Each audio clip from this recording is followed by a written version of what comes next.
Im Reich der Mitte regiert offiziell der Kommunismus. Doch nirgends scheint die Lust auf Konsum so allmächtig wie hier. Reichtum ist die neue Religion. Und so dominiert das Streben nach wirtschaftlichem Erfolg auch die Liebe im bevölkerungsreichsten Land der Welt. 1 Million Dollar Millionäre hat China bereits heute. Ganze 30% davon sind Frauen. Wo beide Geschlechter Karriere machen, bleibt keine Zeit mehr zum Lieben. Das Land hat eine der höchsten Single-Raten der Welt. Jeder Fünfte lebt allein. Hinzu kommt ein großer Männerüberschuss. Chinas Ein-Kind-Politik hat dazu geführt, dass Millionen weiblicher Föten abgetrieben wurden. Auf 100 Mädchen kommen in China 118 Knaben. Für einen Mann mit Geld tun sie alles. Denn ihnen ist klar, ein Millionär angelt Frau nur mit femininen Qualitäten. Wir sind zu Besuch in der Schule How to Marry a Millionaire. Hier wird jungen Frauen beigebracht, wie ein reicher Mann denkt, wie man Konversation macht und der Schwiegermutter gefällt. Und obwohl die Frauen erstklassig ausgebildet sind, wissen sie, dass ihre Chancen wachsen, je devoter sie sich geben. Die Lehrsätze werden einstudiert. Wir werden aus unseren Fehlern lernen. Wir haben noch die Chance aufzuholen, wenn wir wissen, wie wir uns verhalten müssen. Wie heirate ich einen Millionär? Mit diesem Bestseller wurde die Leiterin der Schule berühmt. Macht hat in China, wer Geld hat, sagt mir Xiao Tong. Jede Frau will ein besseres Leben, aber oft sind ihre Möglichkeiten limitiert. Darum wollen viele einen reichen Mann. Eine Heirat ist für eine Frau wie eine Wiedergeburt. Wir können uns nicht aussuchen, in welche Familie wir geboren werden, aber wir können aussuchen, was für eine Familie wir gründen. Der wirtschaftliche Aufstieg steht in China über allem. Die Chinesen sind derart beschäftigt, dass sie keine Zeit haben, Gefühle auf sich zukommen zu lassen. Das macht die Partnersuche sehr pragmatisch. Wie pragmatisch zeigen unter anderem die beliebten Kuppelshows am Fernsehen. Die Sendung If You Are the One ist dabei negativ aufgefallen. Vor einem Millionenpublikum sagte eine Teilnehmerin, sie würde lieber in einem BMW weinen, als auf einem Fahrrad lachen. Unakzeptabler Materialismus, sagt die Regierung. Der Führung in Peking sind die Kuppelshows ein Dorn im Auge, denn sie befürchtet einen Verfall der gesellschaftlichen Werte. Die Regierung regelt jetzt mit bei den Kuppelshows durch restriktive Auflagen. Dabei müsste die kommunistische Partei in Sachen Liebe selbst ein schlechtes Gewissen haben. Bei Chaoyuan, der größten Dating-Website im Land, sagt mir Wang Ziren, dass Liebe in China durchaus mit Geld zu tun hat. Wo jede Familie nur noch ein Kind haben darf, werden romantische Gefühle zum Luxus. Diese Einzelkinder stehen unter enormem Druck. Sie müssen für ihre alten Eltern aufkommen und ihrem eigenen Kind eine gute Ausbildung finanzieren. Das heißt, sie müssen bereits vor der Heirat hart arbeiten und Geld verdienen für die Zukunft. 200 Millionen Singles gibt es in China. Viele von ihnen treffen sich an professionell organisierten Dating-Events. Die Moderatoren erzählen traditionelle Liebesgeschichten, um die Teilnehmer aufzulockern. Der Anlass wird gesponsert von Audi, denn ein ungeschriebenes Gesetz lautet, ein Mann, der heiraten will, braucht eine Wohnung und ein Auto. Die Teilnehmer wurden nach Einkommen ausgesucht. Frauen, die mindestens 1000 Franken, Männer, die mindestens 2000 Franken im Monat verdienen, in China obere Mittelklasse, dürfen dabei sein. Die Frauen stellen sich vor, die Männer suchen aus. Ich möchte einen Mann, der Kinder liebt und aufgeschlossen ist. Ich komme in ein Alter, in dem ich eine Familie gründen möchte. Mao Yanwen sucht eine Frau. Trotz Geld, sagt der Architekt, ticke China, was Beziehungen anbelangt, nach wie vor traditionell. Und das sei auch gut so.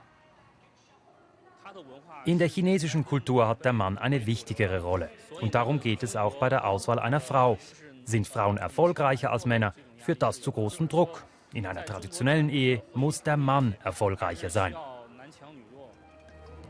Und deshalb haben gerade die Frauen, die finanziell unabhängig sind, ein Problem. Je besser die Karriere laufe, desto geringer seien die Chancen auf dem Heiratsmarkt, höre ich von diesen Frauen im Saal. Beruflich erfolgreiche Frauen, die mit 27 Jahren noch Single sind, werden in China Shangnu genannt, übrig gebliebene. Dabei landen die Karrierefrauen nicht selten am öffentlichen Pranger. Wie entkomme ich der Single-Falle? Verdienen die übriggebliebenen wirklich unsere Sympathie? Solche Schlagzeilen publiziert die staatliche Frauenföderation, um erfolgreiche Frauen in die Ehe zu treiben. Ich treffe Ivy Wang. Sie ist 27 Jahre alt. Ihr ganzes Leben sei sie als Einzelkind angetrieben worden, im Beruf erfolgreich zu sein, um den finanziellen Erwartungen der Familie zu genügen. Doch jetzt gehe es nur noch um eines. Jedes Mal, wenn ich nach Hause fahre, fragen mich meine Eltern, wann ich endlich heirate. Es geht überhaupt nicht mehr darum, was ich beruflich erreicht habe. Meinen Eltern bedeutet meine Karriere nichts. Nur ein Ehemann zählt. Ivy Wang beweint sich nicht als Übriggebliebene, sondern macht sich Luft. Mit ihren Single-Freundinnen geht sie aus. Die traditionelle Vorstellung einer dienenden Ehefrau lasse sich nicht mit ihnen vereinen. Die Frauen fühlen sich gefangen zwischen Tradition und Moderne. Für viel Aufsehen sorgte ein Protestvideo, in dem erfolgreiche Singlefrauen den Männern selbstbewusst entgegentreten und deren Ideale auf die Schippe nehmen, indem sie singen.